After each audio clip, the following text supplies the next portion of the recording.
Peter Fury. Yes, we speak again. Yes, thank you so much for talking to Bayloric TV. Yeah, it's always a pleasure, as always. Yes, it's been a while we've spoken again, Peter. Yeah, it does. It's always good to touch base. Absolutely, and I guess the last time we spoke was just before the Chisora fight. Yeah, I think it was. Yes, it was. And you said that we'd see a mature performance from Derek Chisora. We did see that from Tyson Fury. We did see that. Yeah, I can only tell you as I see it, and I was right on that occasion. On that occasion, you were right, and Tyson put on a mature performance. One would say a masterclass in terms of how to box a shorter man. Yeah. What was it that gave you the confidence that Tyson would A, stick to the game plan, and B, be able to pull it off? Because we work tirelessly in the gym, and we perfect things, and I don't leave any stone unturned. I look at all the weaknesses and iron them out. And I looked at Derek, and we had the strategy for him, and that was it. And come fight night, it was so easy for Tyson. He never had to get out of second gear, and why should he? His instructions was when he come back, you win in this, it's a landslide. He can't. Just do what you're doing. I said, there's no need to up the gears. Don't try and get him out of there. I said, just enjoy it and get the rounds in.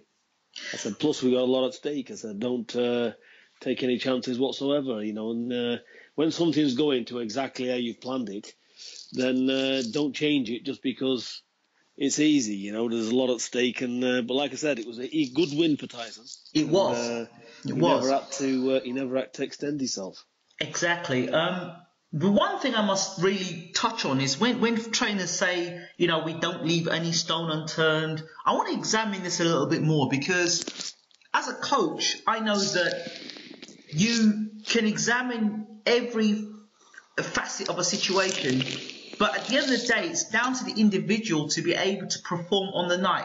What gave you the confidence that what you implemented in the gym would happen on fight night?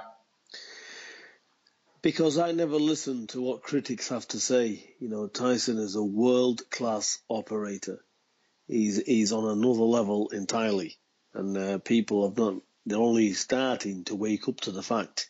Before Chisora didn't give him much of a chance. He didn't even think he could box like that. They're thinking, well, even that performance, if that's the best he's going to do, he's got no chance against Klitschko. Well, look, on that performance, looking at it, you'd say outside of the ring, yeah, Klitschko will get in, he'll do this, he'll do that. But look, Tyson's trained to do as much as he needs to do for every individual opponent. So it's an exciting ride. Tyson will have the world strap round his waist this year. So that's where we're at. I have every confidence he'll do it. And only I know just the amount of talent he possesses. Okay, I'm gonna intertwine, because obviously your son Hughie's fighting against Rudenko on Saturday night. So I'm gonna kind of pop in and out between Tyson and Hughie, and then we'll see how it goes. Hughie, his return to the ring after the illness. When did you get the all clear that Hugh would be fit and ready to return to boxing? Well, this is very ironic. He never had an illness as far as like any serious illness with the health, or any organs, or anything with the heart, or anything suspicious. Nothing like that. Right. He had intolerances to food. And his intolerances was all dairy products, no gluten, no yeast, no barley, no tuna, he can't have any processed proteins. So basically, all the stuff he was on to build muscle, what you would give an athlete, what Tyson has, what Eddie Chambers has, what all my fighters has, instead of helping you, it was doing the reverse to it. It was actually poisoning his system. So much so that when he trained, it spew it all up. His body rejected it. And every time he fought in 14 fights, he'd spew a bucket full of spew up in the dressing room. So much so that the people that, I don't have to take my word for it, people in the dressing room saw it and they were shocked. He said, this kid's only just done 4 rounds. Why is he like that? And, but like I said, he fought along with it. He kept going. He got to 14-0, but we just didn't know what the problem. And I said, right, enough's enough. I said, I'm not going to allow you to box until we sort out this problem. So we took a time out, had him all over the place. We checked him up and down. He said nothing wrong with him, and then he looked up and said it could be mental. Right. So all this going on with him. So and in the end, I went to see a lady right round the corner where we live, because I live in Knutsford. Right. This lady lives in a place called Hale Barnes. Right. Anyway, I took her there, and I got recommended to her by a friend of ours who's called Abbas in Altrincham. And she took a blood sample, hair analysis, and saliva. These tests went off to America, come back, and they all come back positive that he had intolerances to the said foods. And we changed his diet completely around.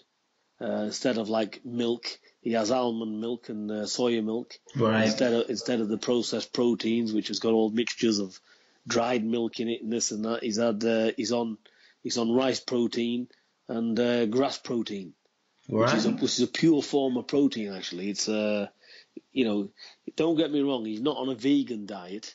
Right. Nothing like that, because he eats meat and things like this. It was just like certain things that was like rebelling against him. Very interesting. Very interesting. We cut them out, and he's never looked back. So, he's been in heavy training. He's just got fitter and fitter and fitter.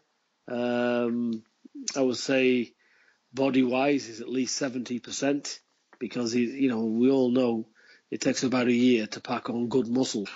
And but he's strong, and he's responding very, very quick. You'll see on Saturday night his body shape will be different. He's already starting to shape up, because before, when he was training, he couldn't put any muscle on, and when he did put weight on, it was like just going on him in weight. So his body, when your body's rejecting things, it's always in a constant stress state. So you're not going to build muscle, and the more you exert and train somebody like that, who's intolerant to foods, the more depleted they get. And this was a funny thing, when he first come into camp, after he'd had 4 to 6 weeks rest, he was on fire. And then after about a week to 10 days, he'd just start going worse and downhill. And this is a kid that could only do 3 or 4 rounds in sparring, and his 2 arms would be hanging down, couldn't move them. Wow. Totally fatigued. Almost like he's got lactic acid in the top half of his body and his legs and everything. So this is what we've had to deal with. So, to get to 14-0 the way he was,